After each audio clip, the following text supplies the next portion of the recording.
When I say puppy chow, do you think of like dog food, or do you think of the delicious chocolatey treat that no one can resist?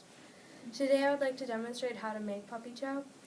The three main points that I'm going to preview today is some of the history behind it, the names and ingredients, and the tools you'll need to make it, and how to actually make it. So first, for the history, I've heard two stories of why it's called puppy chow. One is that like when moms used to make it for their kids, they would like beg like puppies, and then once they got it, they would actually chow down on it. And then the second story that I've heard is that it resembles a brand of dog food, and it looks like puppy chow. The second main point is that the names for puppy chow. Some of the other names are Muddy Buddies, Monkey Munch, Sweet Minglers, and Delicious Mix. So now when you hear those names, you'll know that's just another name for puppy chow. Some of the ingredients that you'll need to make it are powdered sugar, chocolate chips, peanut butter, and Chex cereal. You're going to need 9 cups of cereal, a half a cup of peanut butter, but I usually put more peanut butter in it because it tastes better, a cup of chocolate chips, and a cup and a half of powdered sugar, which I added more powdered sugar to. Tools that you'll need to make it are, I have spatulas. I have 3 different size spatulas. Doesn't really matter which one you use. Mixing spoons, so you can mix it. And of course a microwave or a stove. Then I have my measuring cups.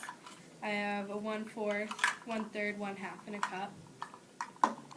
And then I have this small mixing bowl. And then a couple strainers that you don't need for puppy chow. Just comes in a set. And then your large mixing bowl that you can melt your chocolate in. You can either melt your chocolate in the microwave or on the stove, but the stove is better because in the microwave you have a high chance of burning your chocolate. And now I'm going to show you how you would actually make it. You're going to take your chocolate chips and your peanut butter and put them in your bowl, and you're going to melt it in the microwave. I put mine in there for like 1:30 seconds, and then you just keep adding time slowly. And then while that's in the microwave, you can measure out your Chex cereal, and you need 9 cups of that, so measure that all into your bowl. And then once your chocolate and peanut butter is melted, and your Chex cereal is all melted, or measured out, you can either use a container like this to mix it in, or put it in, like, you're going to mix it all together. I use a small container and do half of each, because it's just easier than a bigger one. It's easier to make sure everything is coated nicely.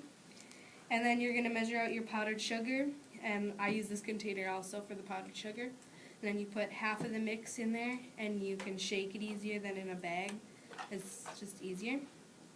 And so once you have it all coated, make sure everything is coated in powdered sugar, because then it'll be really good. So today I've showed you how to make it, some history behind puppy chow, and the names and ingredients and tools that you'll need. So now that you know how to make it, I think you should find out just how delicious it is. Well, let's find out. Yeah. Puppy chow! Yummy.